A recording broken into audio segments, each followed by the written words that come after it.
स्वागत है आपको मेरे YouTube चैनल संख्या मैट्रिक्स में। और आज मैं पोलिनोमियल का गुणनखंड करने के लिए सिखाऊंगी।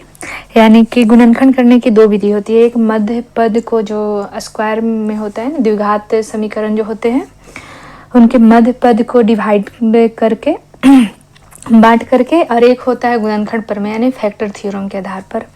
ठीक है, पहले ये विधि जो मध्य पद को विभक्त करके होता है ना, मध्य पद को मिडिल टर्म को डिवाइड करके होता है, ये ऑलरेडी 8 क्लास में पढ़े हुए होंगे। तो लेकिन चलिए इसको मैं एक बार फिर से देख लेती हूँ और इसके आधार पर एग्जाम्पल बनाते हैं, क्योंकि अगर गुणनखंड प्रमेय के आधार पर भी जो गुणनखंड करते हैं उसमें भी इस विधि का यूज होगा।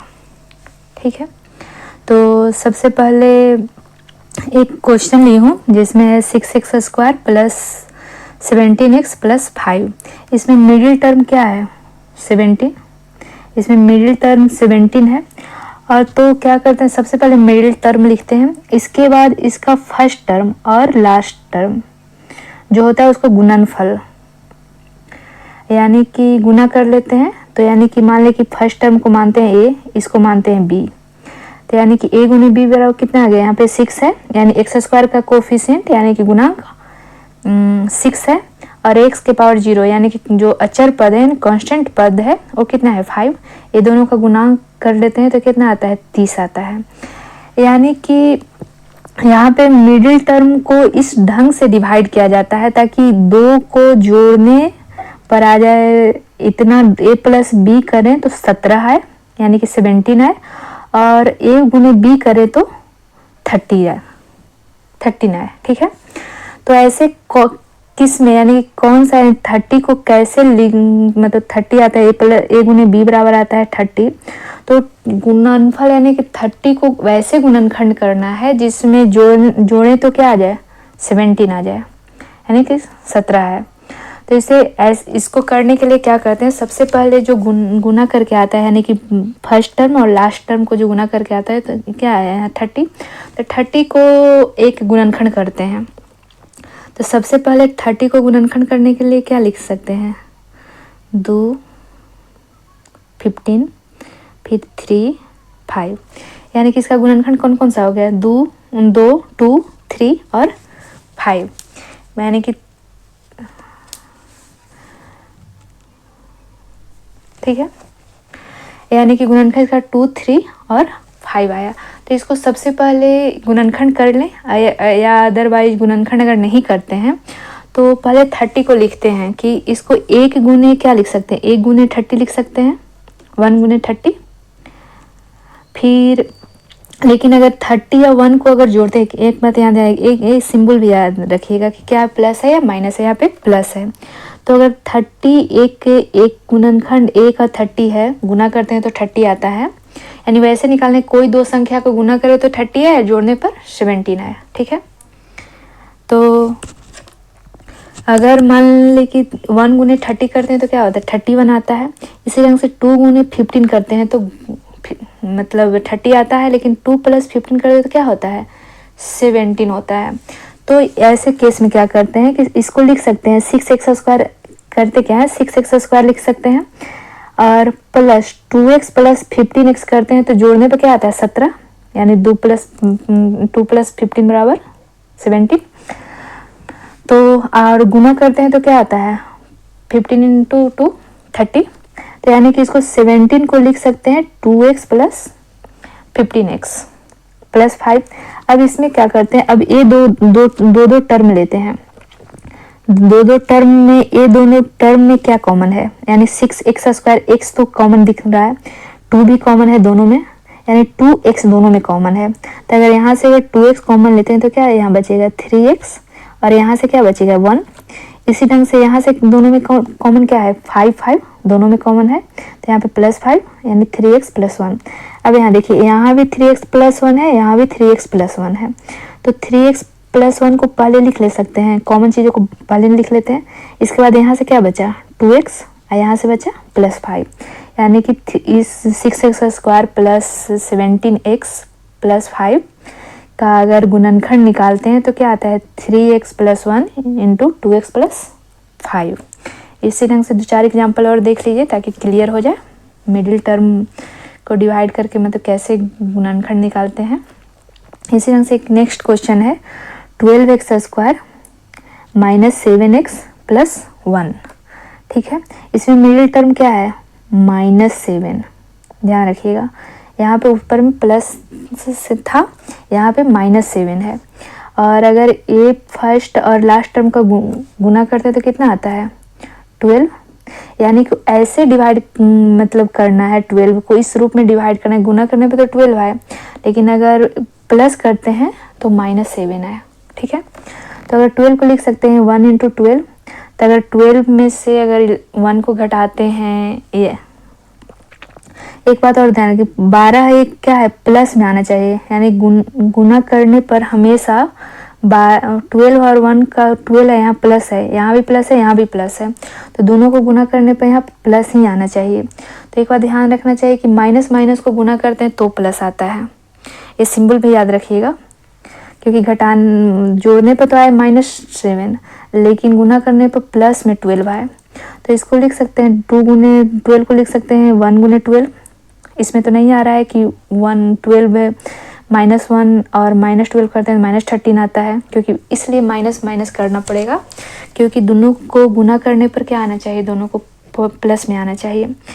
यहाँ पे 2 और 6 है, अगर -2 और -6 करते हैं तो -8 आता है, लेकिन हमें क्या यहाँ चाहिए -7 चाहिए। इसी ढंग से 12 को लिख सकते हैं 3 × 4, तो इसको -3 या -4 करते हैं तो -7 आता है। -3 × -4 करते हैं तो 12, गुना करने पर 12 और जोड़ने पर दोनों को -3 या -4 को जोड़ते हैं तो -7 आता है। तो इसलिए इसको लिख सकते हैं यहाँ पे 12 है x² माइनस 3x माइनस, यहाँ पे 7 को लिख सकते हैं -3x - 4x, यानी कि ये दो टर्म को -3x -4x करते हैं तो यहाँ पे क्या आता है -7x आता है +1।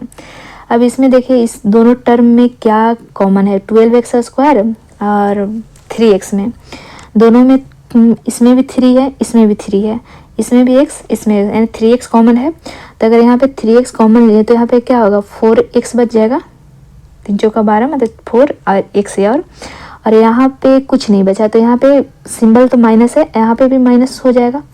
अब यहाँ पे ध्यान दीजिए, यहाँ पे जो टर्म लिखते हैं वही यहाँ पर भी आता है जनरली, तभी कॉम मतलब फैक्टर हो पाएगा। तो यहाँ पे क्या है -4 है +1 है, तो अगर यहाँ से माइनस, क्योंकि 4x + 1 नहीं, यहाँ पे 4x - 1 चाहिए, तो -1 यहाँ से अगर कॉमन ले लेते हैं तो यहाँ पे क्या हो जाए 4x, और अगर माइनस यहाँ से भी कॉमन लेते क्या है माइनस, क्योंकि माइनस माइनस इसको अगर कोष्टक हटाते हैं तो -4x + 1 हो जाएगा। तो यहाँ पे कॉमन क्या ले लेंगे -1।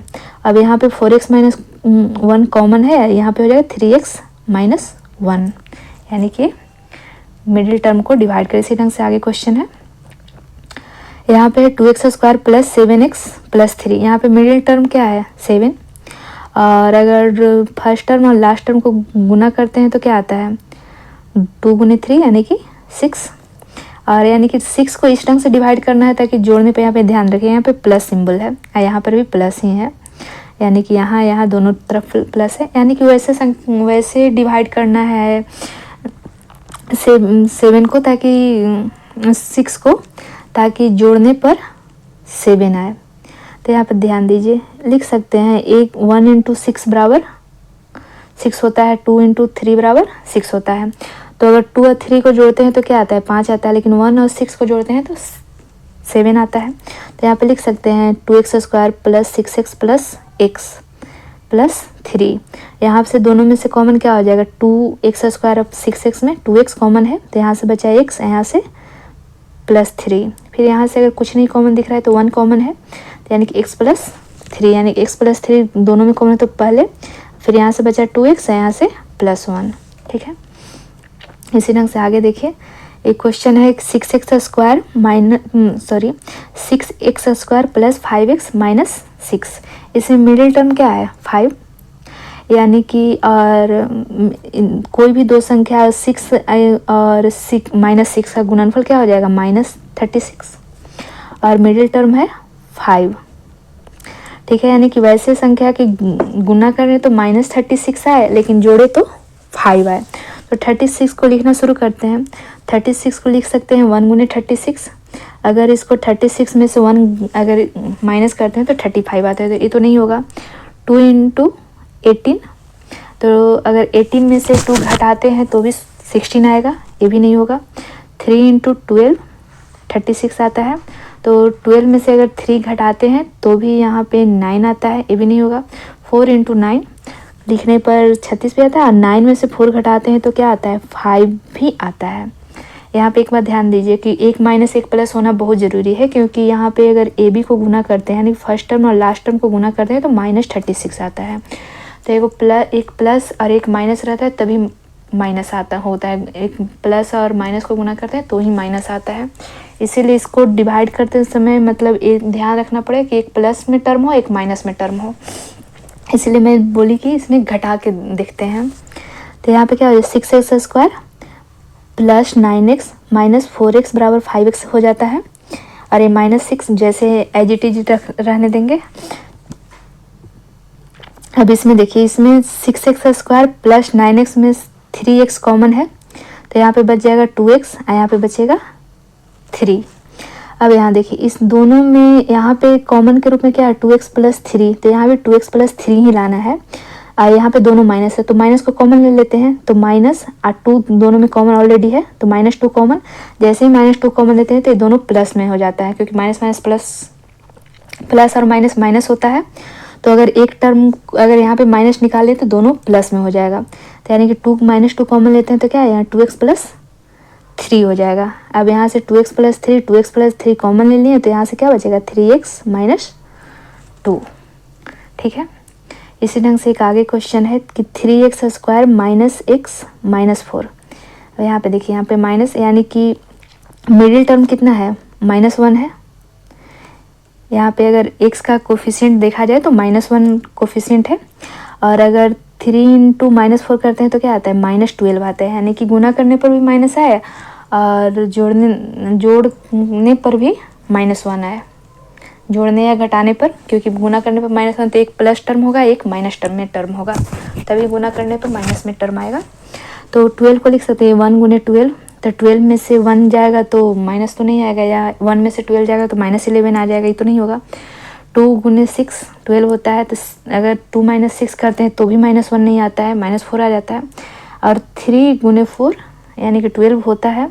तो अगर इसमें से 3 में से यहाँ ध्यान -1 लाना है, तो 3 में से 4 घटाएंगे। अगर +1 रहता है तो 4 में से 3 घटाते, लेकिन यहाँ -1 लाना है। अब गुना करने पर भी -12 आना चाहिए, तो -4 और 3 का गुना करते हैं तो -12 आता है, और 3 - 4 करते हैं तो -6 आता है। तो यहाँ पे लिखा जाएगा -4, पहले लिख दिए हैं, या इसको भी पहले लिख सकते हैं, इधर इसको लिख सकते हैं, आपकी जैसी मर्जी।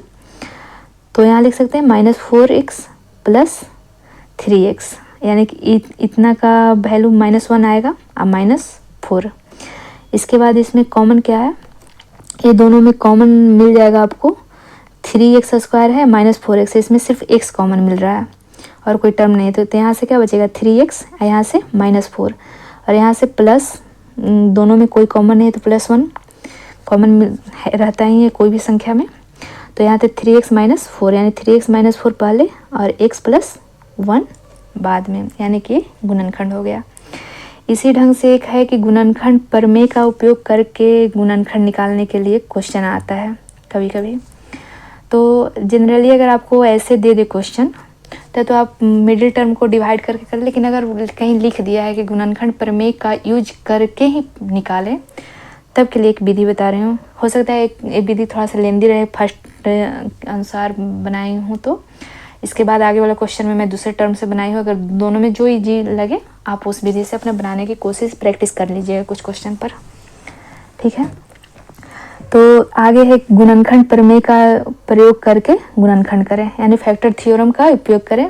फैक्टर थ्योरम क्या है कि अगर कोई पोलिनोमियल है px, अगर कोई एक ऐसा संख्या है जिसमें जैसे pa निकालते हैं, अगर 0 हो जाता है तो x - a क्या है, एक गुणनखंड होता है।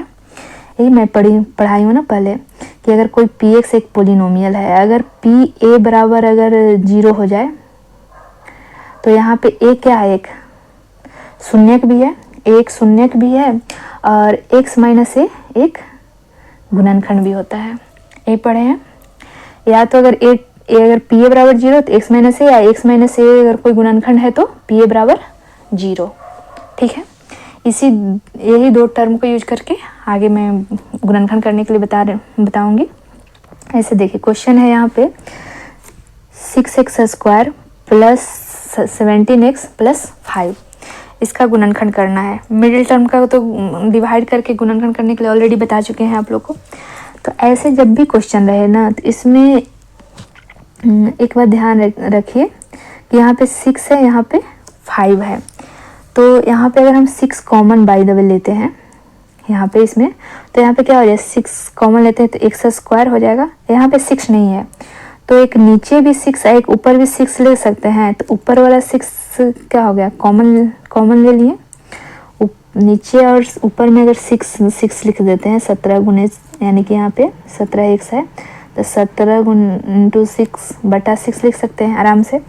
तो यहाँ पे अगर 6 ऊपर वाला 6 कॉमन लिया गया तो यहाँ पे क्या 17 बटा 6 यानी कि 17/6 प्लस यहाँ पे इसी ढंग से कुछ नहीं है नीचे में, ऊपर में कुछ नहीं, तो अगर 6 कॉमन लेना है तो 5/6 यानी कि इसको इतने को हम px मान लेते हैं, यानी पोलिनोमियल मान लेते हैं। ठीक है, x square plus 17/6x plus 5/6 इसको px मान लेते हैं इतने टर्म को। ठीक है, और एक चीज़ और मान लेते हैं कि अब इसमें कोई भी द्विघाती है तो द्विघाती में क्या होता है, 2 गो शून्यक अवेलेबल होते हैं।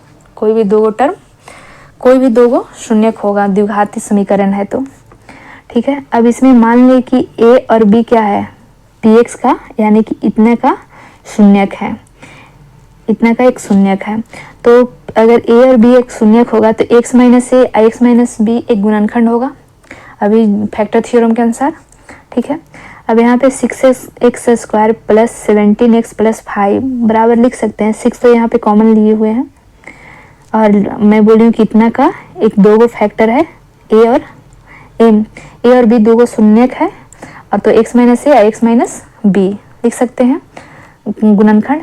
तो अगर कोई भी गुणनखंड होता है तो गुणनखंड का गुणा करने पर क्या आता है, और संख्या आ जाता है। कोई भी जैसे मान ले कि 12 है, अब 12 का बोलने कि 3 और 4 गुणनखंड, तो 3 गुने 4 करते हैं तो 12 आता है ना। 2 और 6 गुणनखंड है। ठीक है, तो 2 गुने 6 करते हैं तो 12 आता है। इसी ढंग से अगर लिख सकते हैं यहाँ पे कि 6 इंटू एक्स माइनस ए और इंटू एक्स माइनस बी। अब यहाँ पे थोड़ा सा ध्यान दीजिएगा। अब यहाँ पे एक टर्म ए भी क्या है, दोनों को अगर गुना करते हैं तो क्या आता है 5/6, और जोड़ने पर क्या आना चाहिए 17/6 आना चाहिए।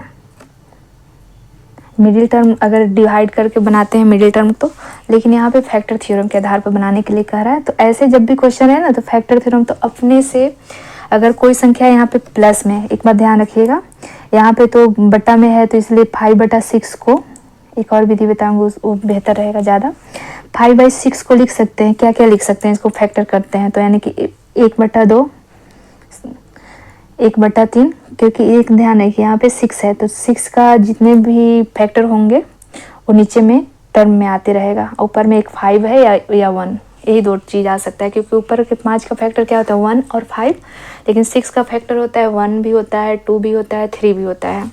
ठीक है, तो इसका मतलब 5/6 है तो इसका 1/2 यानी कि 6 का फैक्टर 2 भी है, 1/3 प्लस माइनस दोनों में होगा। एक बार ध्यान रखिएगा, क्योंकि माइनस माइनस को भी गुना करते हैं तो प्लस आता है। इसी ढंग से 5/3 या 5/2 आ जाएगा। अब प्लस माइनस 1 तो है ही, क्योंकि 1 तो हर किसी का फैक्टर होता है। ठीक है, तो फैक्टर थ्योरम के अनुसार इसमें सबसे पहले यहाँ ध्यान रखिए कि इसमें कौन सा शून्यक हो सकता है। सब सारे के सारे प्लस में है तो सारे के सारे प्लस में इसका शून्यक नहीं होगा।